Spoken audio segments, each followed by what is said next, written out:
to be caused by burning monomethyl hydrazine from the forward RCS.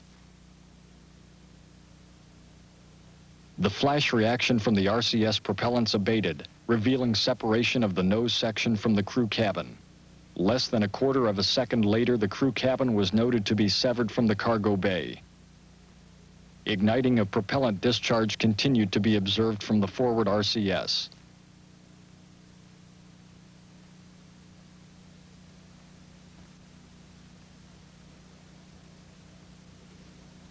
A camera south of the launch pad recorded a wider array of debris exiting the vapor cloud.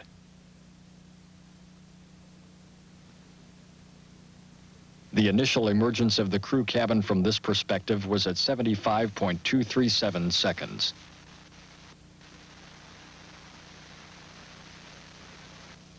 The initial path of the crew cabin from the vapor cloud carried it across the path of an adjacent contrail, clearly revealing its truncated form and attitude. The left wing became visible at 78.531 seconds.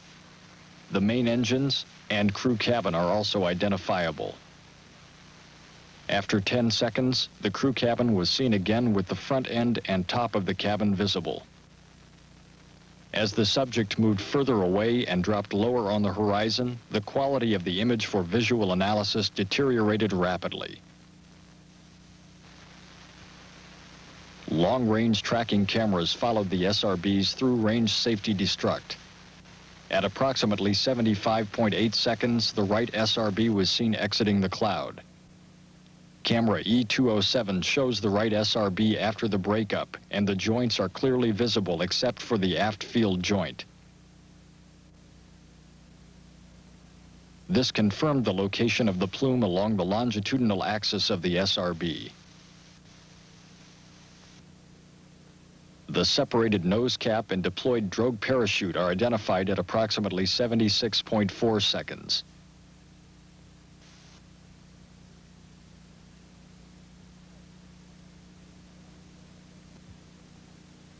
The shock wave from the detonation of the linear-shaped charge on the right SRB can be seen clearly.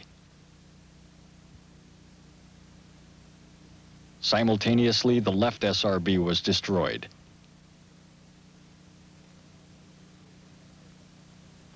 At approximately 37 seconds, Challenger had encountered the first of several expected high-altitude wind shear conditions, which lasted until about 64 seconds.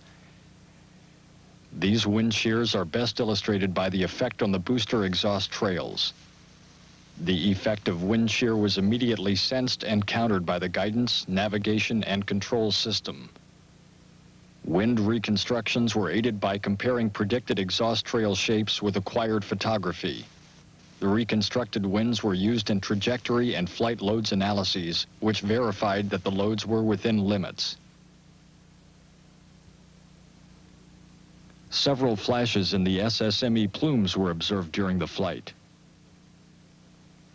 As similar flashes have been seen on several previous flights, they are considered not to have contributed to the accident.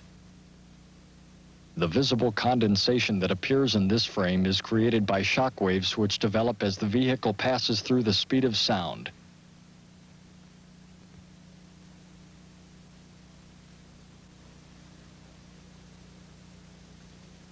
A large-scale search effort was initiated to recover the space shuttle debris.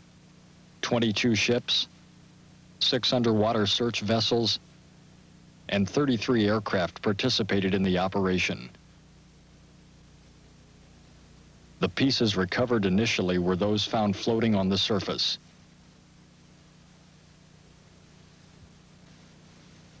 The submarine fleet was used to locate and inspect underwater debris. Objects identified as being important to the investigation were retrieved.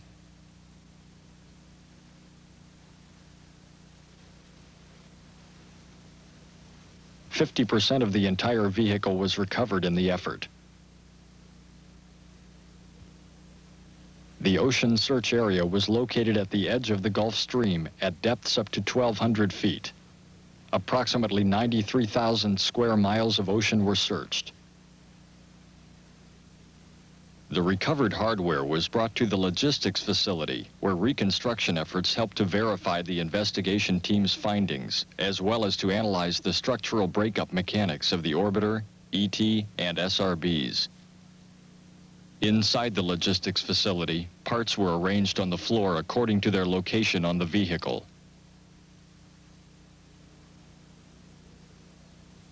"45% of the orbiter itself was recovered. The debris confirmed that the orbiter and its payloads did not contribute to the cause of the accident and that the orbiter breakup was a result of aerodynamic effects rather than explosive effects. Shown here are parts of the orbiter forward fuselage structure, which surrounds the crew cabin.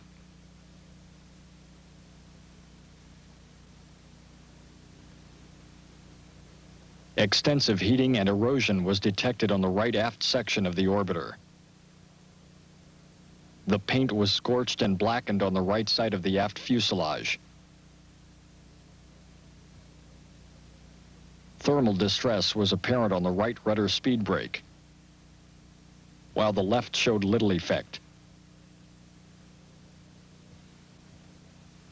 Thermal effects were also seen on the elevon.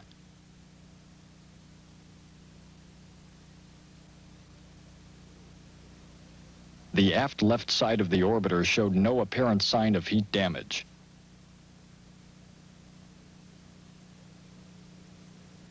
The remaining recovered parts of the orbiter showed no evidence of fire or explosion from within the vehicle. All three main engines were recovered and helped to verify that they did not contribute to the cause of the accident.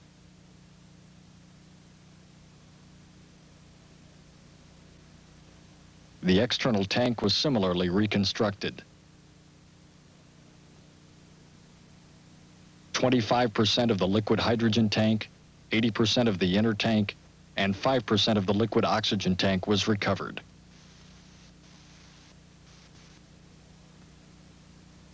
Most of the external hardware was also recovered.